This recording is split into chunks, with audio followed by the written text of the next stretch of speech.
Nakakaloka mga Marcy, first day of school ay mukhang malilate pa nga yata kami. 7:30 nga ang pasok ng mga bata kaya naman nag-alarm ako ng 5 o'clock. Pero ang ending nga ay 6 o'clock na nga kami nagising. Mabuti na lamang din at excited nga yung mga bata kaya nung naramdaman nila na tumayo na ako ay mga nagsitayuan na nga rin. Ito talaga yung struggle sa akin yung magising nga ako ng maaga. Lalo na nga ngayon tag-ulan, napakahirap talagang gumising ng maaga. Pero dahil obligasyon natin yon para sa anak ay gagawin nga natin. Mabuti na nga lang din kagabi na isipan ko nga na bumili na nga ng pang-almusalan namin. Para pagkabangon ko ay diretso luto na nga ako.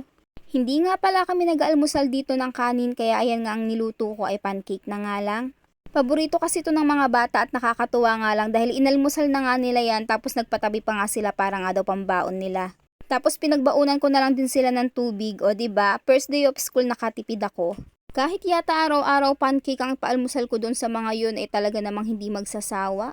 Pagkatapos ko namang makapagluto ay niliguan ko na nga kaagad tong si ate. Marunong na nga palang maligo si ate mag-isa kaso syempre iba pa rin yung pagkuskus natin sa kanila, diba? Pagkatapos ko namang mapaliguan si ate ay binihisan ko na nga rin kaagad. Tapos tinawag ko na nga rin si daddy, nagpatulong na nga ako sa kanya dahil nakahiga pa nga siya sa mga oras na yan. Sabi ko siya na ang magpaligo doon sa bunso habang binibihisan ko nga tong si ate.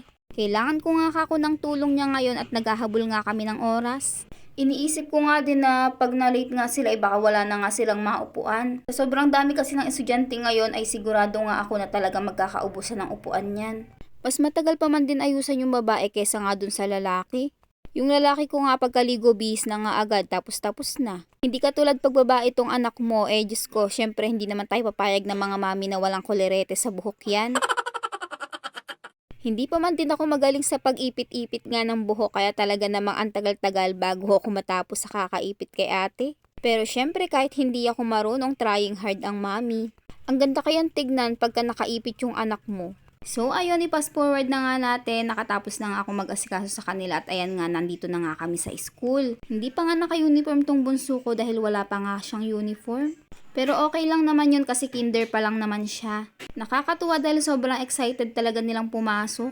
Tapos ayan, sobrang daming nanay na nga rin dito sa school. Kung gaano ka-excited yung mga anak natin ay alam ko mas excited nga tayong mga nanay. Mabuti na lang talaga at yung mga anak ko ay nagpapaiwan nga sila. Kaya naman hindi ako nahirapan dahil wala ngang iyakan na naganap. Napakabihib nga nitong bunso ko, kala mo naman talaga.